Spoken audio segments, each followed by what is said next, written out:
May 10th is finally here.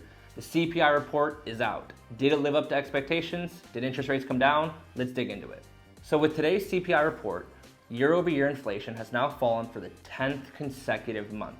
Albeit very small, we went from 5% to 4.9% year over year. It's still a welcoming sign that inflation continues to cool. And we know that the next 2 months are gonna have major drops in the CPI. Why? Because the month over month replacements. So if CPI is currently at 4.9% year over year, we know that in the next 2 months, that's very likely gonna fall towards the 3% range. A much better headline grabber because the Fed's target is 2%. So when we're saying 2% and 5% today, that's still quite high. However, a headline grabber is CPI is now finally at 3% or 3.5%. A much better headline for the news articles to write about. So did today's CPI report bring down interest rates? Yes and no. Interest rates did come down today slightly, but not the drastic amount that everyone's hoping for. Interest rates are still ranging between 5.875 to 6.5%, depending on loan program, FICO score, LTV, and things of that sort. It did not fall to that mid 5 to low 5 range that everyone's hoping for. Why is it not falling? Well, because inventory is still drastically low. In reality, the Fed doesn't really need to lower interest rates, or we don't need the US 10-year Treasury to fall that much. Why? Because we're still seeing plenty of buyer demand. And with no inventory, the demand continues to outweigh the supply.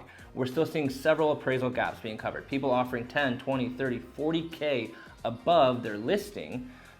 So with this news, we really don't need interest rates to fall to help stimulate the real estate industry. However, the best news I got from today is that the Fed Swap Future Index basically had a 20% chance of a rate increase going into today. That 20% chance of a rate increase by the Fed on June 14th went down to only 5%, almost ensuring that the Fed top is now in. We are not gonna see any more rate hikes from here on out, and that's a welcoming signal that over the course of the next 6 months, 12 months, or even the next 2 years, that interest rates should continue to fall. So with interest rates still high, we're still waiting on those headline grabbers that are gonna bring interest rates down. We know CPI is gonna continue to fall. As I just said, 5 to 3.5%. But we have the commercial real estate industry struggling. We have the mid to regional banking crisis going on. We have jobless claims continuing to go up. With all of this data continuing to pour in month over month, we can expect, or we can hope, that over the next 6 months, interest rates will finally start to cool. So we'll continue to monitor the news, we'll continue to monitor the data, we'll continue to monitor the inventory, and let's wait and see how it shakes out in the upcoming months.